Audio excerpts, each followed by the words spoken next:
Os últimos dias, o último ano, tem sido uma sexta-feira, onde o diabo tem dado gargalhada, onde as tramas acontecem o tempo todo, onde vidas têm sido ceifadas, inclusive soldados do exército de Cristo. Quantos foram levados? Quantos pastores, quantos cantores, quantos servos?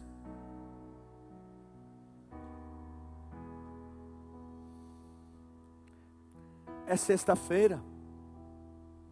Jesus está orando no Getsêmani. Pedro dorme.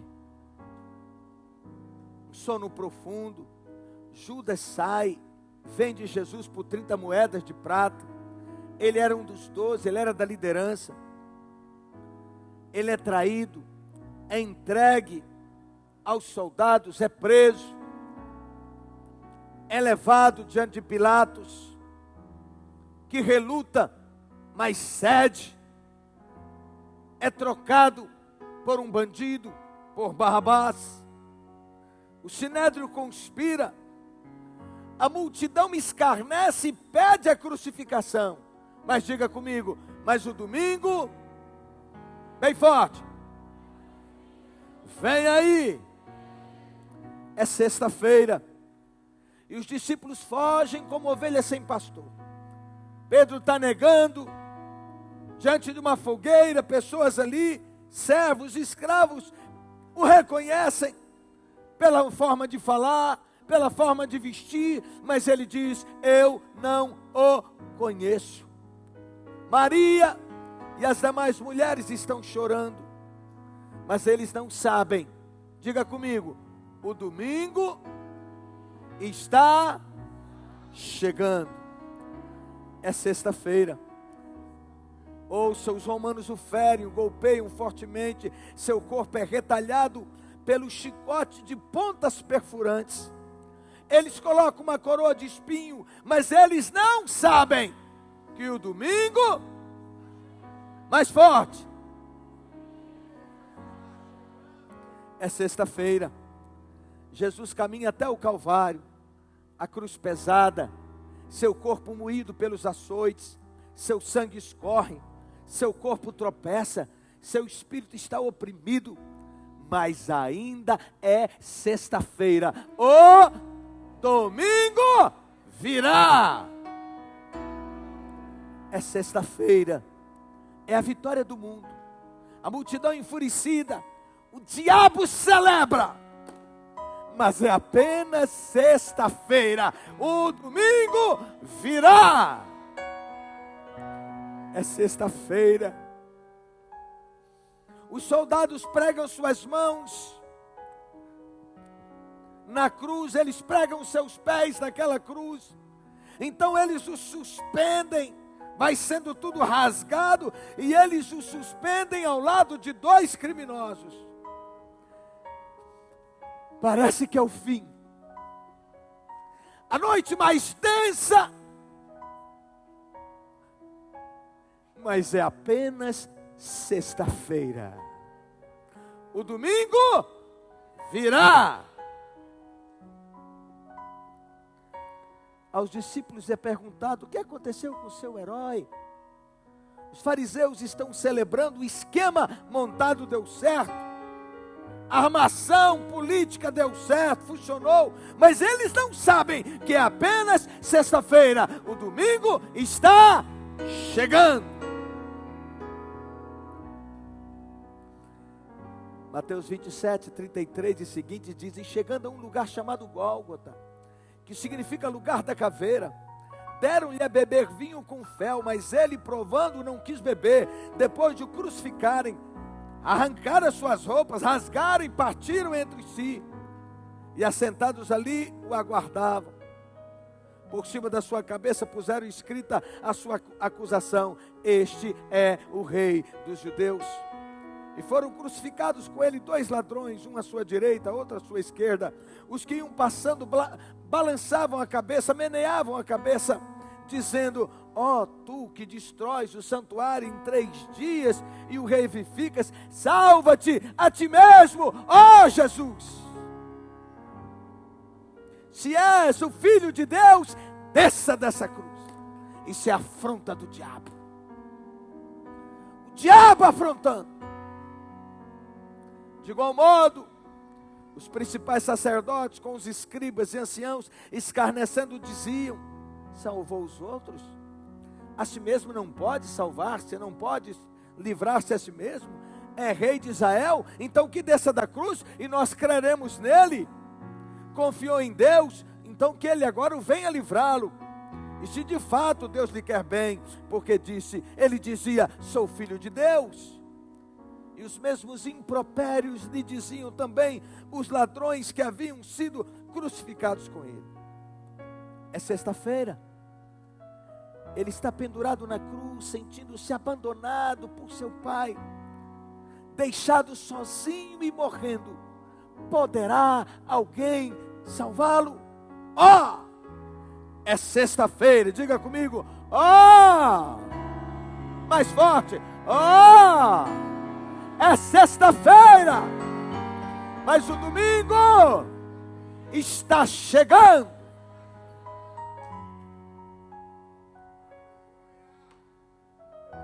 Mateus 27, 45 e seguinte diz: desde a hora sexta até a hora nona, houve trevas sobre a terra. Por volta da hora nona, clamou Jesus em alta voz, dizendo: Eli, Eli, lama sabactani, que quer dizer: meu Deus, por que me desamparaste? E logo um deles correu a buscar uma esponja, e tendo embebido um vinagre colocado na ponta de um caniço, deu-lhe a beber. E Jesus, clamando outra vez com grande voz, entregou o Espírito. Eis que quando ele entrega o Espírito, que ele morre, o véu do santuário se rasgou em 2 partes, de alto a baixo. Ele está lá no Gólgota. E no templo, o santuário era dividido. O povo não podia entrar. Só quem podia entrar no Santo dos Santos eram os sacerdotes. E quando ele morre lá no alto, quando ele entrega seu espírito, dá o último suspiro, na hora o véu do templo foi rasgado do alto a baixo. Não é de baixo para cima para dizer que alguém foi lá e rasgou. Deus rasgou, dizendo: agora todos vocês têm acesso à minha presença. Ei!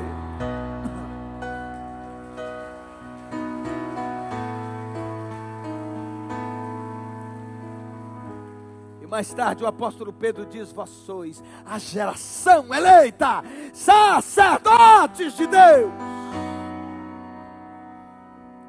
É por isso que os profetas têm que te apertar. É por isso que você tem que ser exprimido, conclamado. Porque você é sacerdote do Altíssimo. Você é ministro de Deus. Você é boca de Deus. E a sua voz tem que ecoar. É você quem abre a boca e muda os destinos.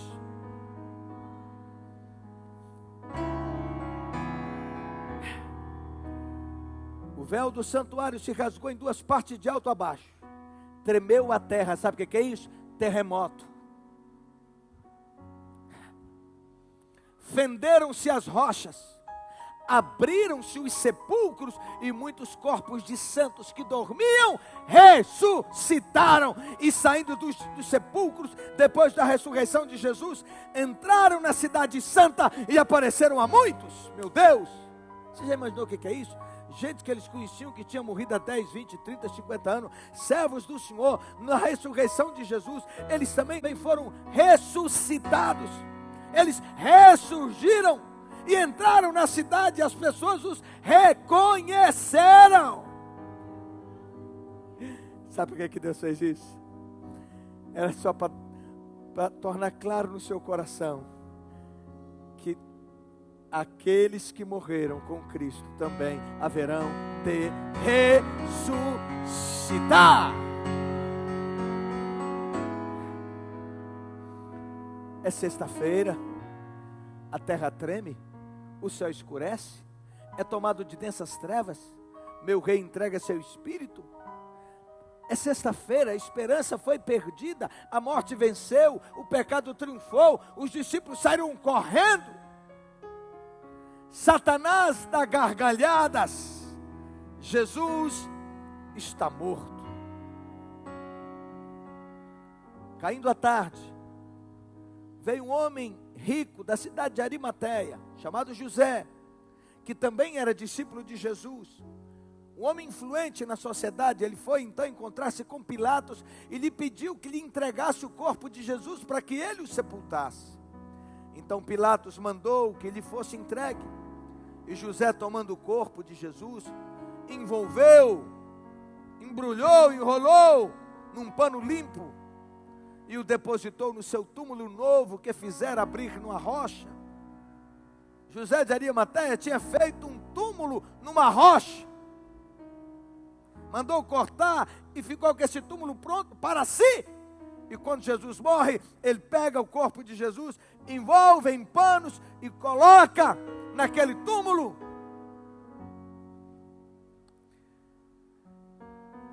E rolando uma grande pedra para a entrada do sepulcro, se retirou. E achavam-se ali sentadas em frente da sepultura Maria Madalena e a outra Maria. Oh, meu Deus! As mulheres nunca abandonaram Jesus. Mulher abandonar a família é a coisa mais difícil que tem. Porque mulher de verdade, ela fica firme. Os homens fogem igual ratos. Eles fogem por outros amores. Eles fogem por qualquer pressão. Mas mulher fica firme. Dê um glória a Deus.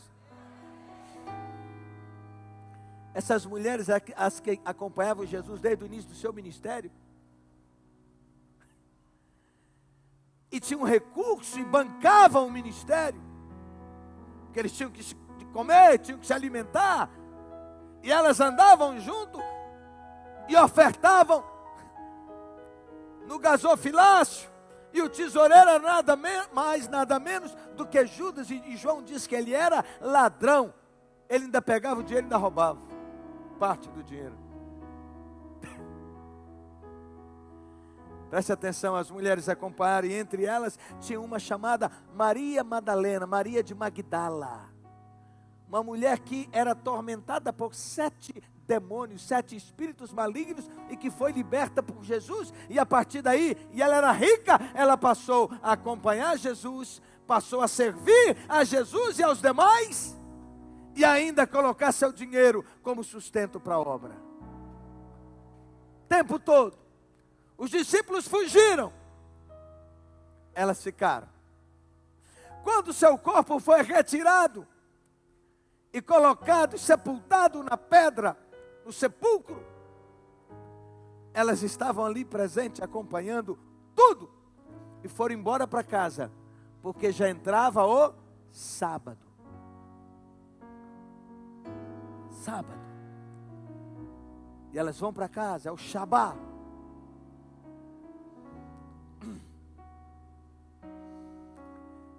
E retirado da cruz, seu corpo é sepultado, uma pedra é colocada e selada com o selo do imperador. Ninguém pode tocar. Soldados montam guarda. Mateus 27, 62 e seguinte, diz assim: no dia seguinte, que é o dia depois da preparação, reuniram-se os principais sacerdotes e os fariseus, e dirigiram-se a Pilatos, e disseram-lhe: Senhor, lembramos que aquele embusteiro, quando vivia, disse que depois de 3 dias ele ia ressuscitar. Então manda que o sepulcro seja guardado com segurança até o 3º dia, para não acontecer que, vindo os discípulos, roubem o corpo dele e digam que ele ressuscitou. Aí Pilatos diz: aí tem uma escolta, leva os soldados, guardem o sepulcro como melhor lhes parecer. Indo eles, montaram guarda ao sepulcro, selando a pedra com selo do império, do imperador. Ninguém pode tocar. propriedade do imperador, e deixaram ali uma escolta de soldados e foram embora. Termina a sexta, agora é sábado. As autoridades eclesiásticas judaicas aquietam o coração depois da fatídica sexta-feira. O sentimento de que venceram, de que derrotaram a Jesus, derrotaram o Messias. Tudo agora está normal, aparentemente normal. Eles guardam o Shabat. Finda-se o Shabat, o sábado. Ao findar do sábado, ao entrar o primeiro dia da semana, Maria Madalena novamente e a outra Maria foram ao sepulcro. Mateus 28, versículo 2 e seguintes.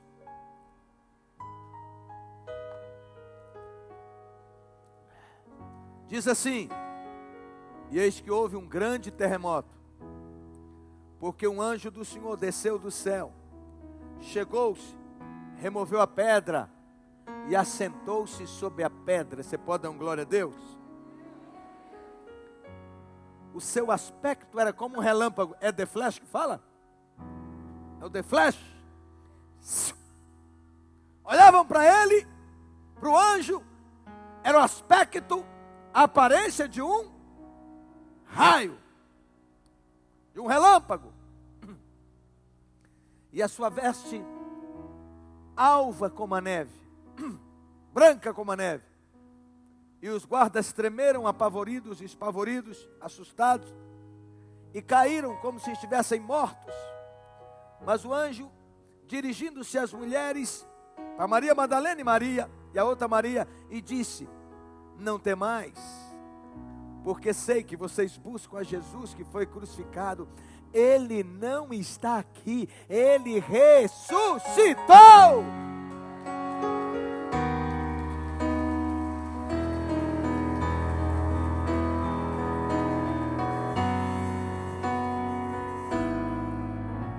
Ele ressuscitou como tinha prometido. Vinde ver aonde ele estava. Ainda convidou as mulheres para entrarem.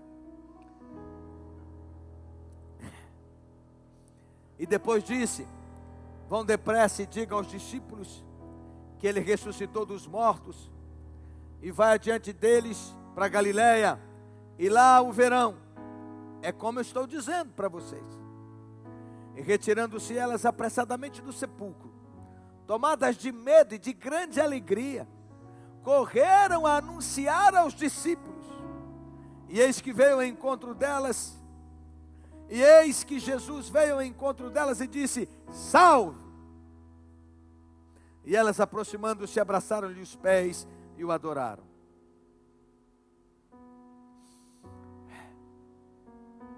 Deixe-me colocar essa cronologia aqui para vocês entenderem direitinho.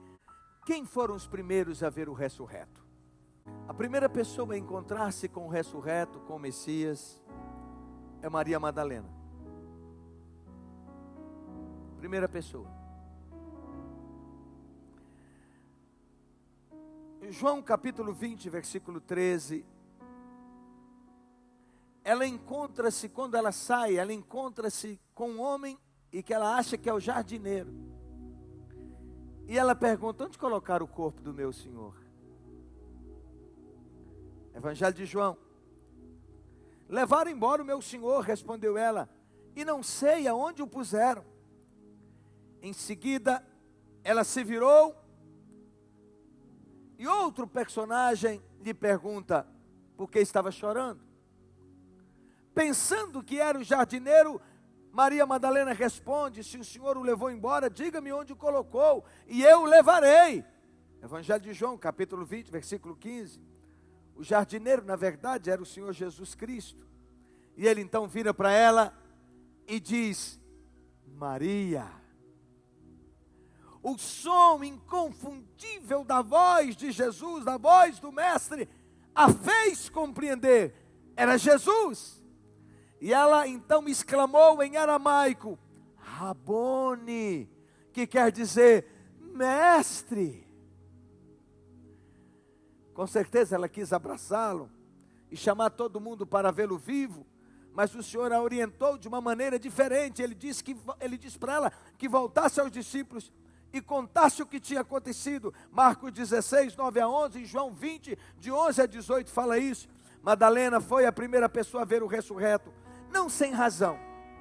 Sua devoção e amor a Jesus eram inconfundíveis e incomparáveis. Afinal, ela era uma mulher atormentada por 7 demônios 24 horas por dia, e ela foi liberta. Quem muito foi perdoado, quem muito foi liberto, sabe o valor da liberdade, sabe o valor de ser livre e de estar em paz.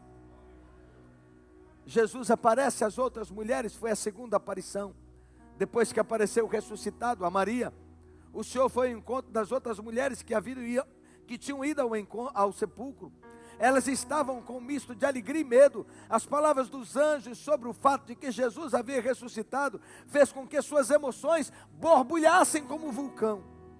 Quando de repente, ainda no caminho, elas foram surpreendidas por um salve, era Jesus. Elas correram para abraçá-lo e adoraram. O Senhor as orientou a não ter medo e deu as mesmas instruções que deu a Maria, de que fossem até os discípulos e lhe dissessem para ir a Galiléia, onde os encontraria. A terceira aparição naquele domingo de ressurreição, naquele domingo de Páscoa, foi aos 2 discípulos do caminho de Emaús. E quando Jesus se revela a eles, eles voltam então correndo para encontrar-se com os discípulos, com os 11. E eles se reúnem. A seguinte aparição de Jesus foi a Simão Pedro. O relato é feito pelo apóstolo Paulo em 1 Coríntios 5, 15 e 5. Contudo, não há muitos detalhes do que aconteceu, mas é fato que após a ressurreição, o Senhor apareceu primeiro a Pedro, depois aos outros, como disse o apóstolo Paulo em 1 Coríntios 15 e 5. A aparição seguinte, no mesmo dia, na tarde de domingo, é aos 11 discípulos. Então, queridos, o que eu quero colocar para vocês, eu queria que você atentasse para isso. Não importa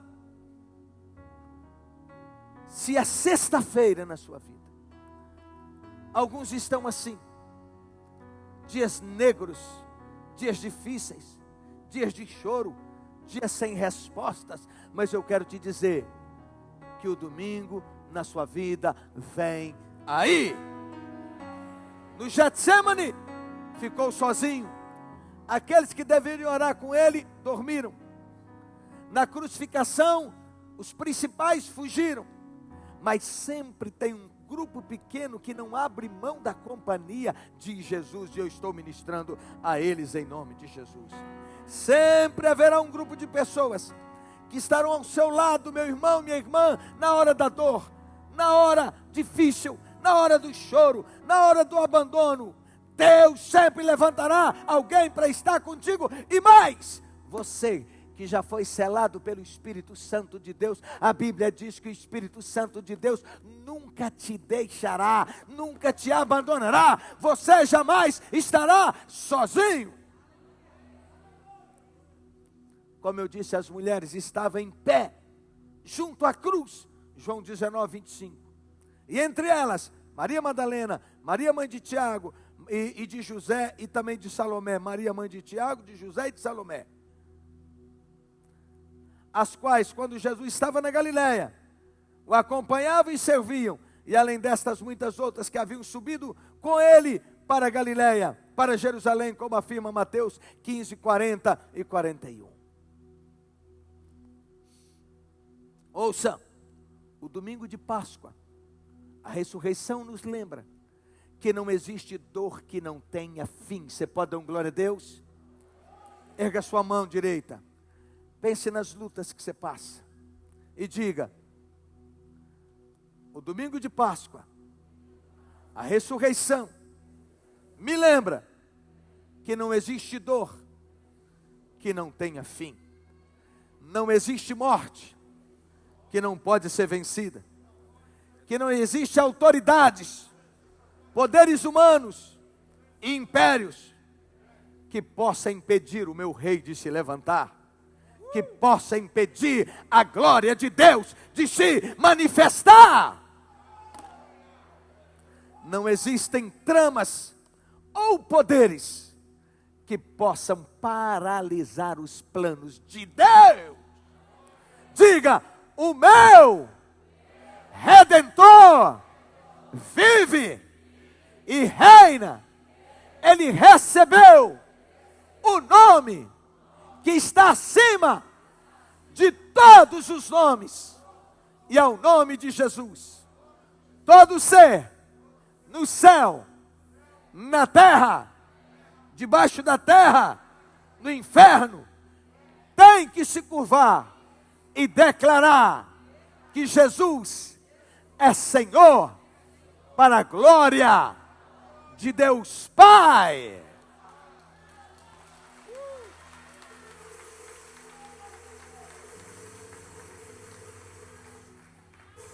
Ouça, quem persevera na dor ou na morte, tem o direito de presenciar o triunfo sobre a morte. Dê glória a Deus. Essas que perseveraram foram as primeiras a verem o ressurreto. Glória a Deus.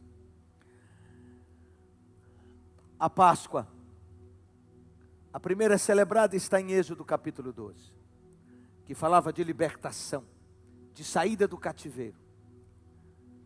O cordeiro foi morto, apontava para a cruz, aonde Jesus, que no início do seu ministério, por revelação divina, dada a João, declarou: eis o cordeiro de Deus que tira o pecado do mundo. E Jesus dá a sua vida na cruz do Calvário. Parecia que tudo era morte, que era derrota e que era caos, mas era exatamente a vida que entrava. Por suas pisaduras nós fomos sarados. Dê glória a Deus. O pecado, o peso do pecado, foi lançado sobre ele. O justo pelos pecadores, ele deu a sua vida. E diz Paulo, escrevendo aos Gálatas, que toda a dívida que nós devíamos desde a nossa herança a partir de Adão, todo o pecado e o diabo tinha o direito sobre nós, foi rasgada, foi paga, foi quitada, quando Jesus diz: tetelestai, lá, último brado na cruz do Calvário, tudo está pago, está consumado.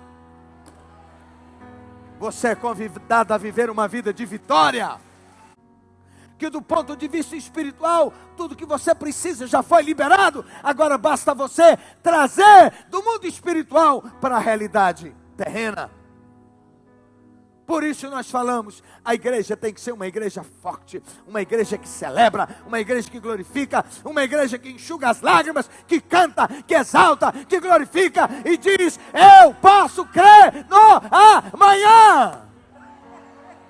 É a igreja quem leva vida, é a igreja quem leva esperança, é a igreja que tem o poder, é a igreja que tem a autoridade, é a igreja que tem a cura, é a igreja que tem a unção, é a igreja que tem a palavra que liberta, é a igreja que recebeu das mãos de Jesus toda a autoridade me foi dada no céu e na terra. Ide, portanto, fazei discípulos de todas as nações, me ensinando-os a guardar todas as coisas que vos tenho ordenado, batizando-os em nome do Pai, do Filho e do Espírito Santo. E Marcos 16 fala que você pode expulsar demônios, você pode curar, você pode agir, você pode operar. Você é boca de Deus nessa terra. Desperta, ó tu que dormes. Se posiciona, igreja, porque senão aquele que foi vencido te vence, que é o poder do pecado. Senão aquele que foi colocado debaixo dos seus pés, que é Satanás, se levanta e te vence, e te oprime, e te derrota, e te domina, e te possui.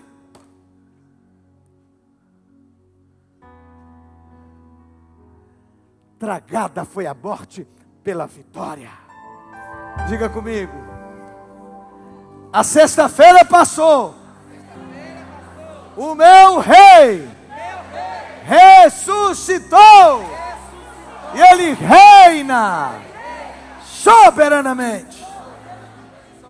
Que o Senhor te abençoe, que o Senhor te guarde, que o Senhor te cubra com o sangue de Jesus, Que o Senhor te surpreenda com as surpresas dos céus. Que Deus manifeste sua glória sobre a sua vida e sobre a sua casa. Sua casa está protegida, sua família protegida, você protegido e guardado, em nome de Jesus. Tenha uma semana de vitória, prosperidade nos negócios, em nome de Jesus, na sua fonte de renda. Que Deus te prospere, em nome de Jesus.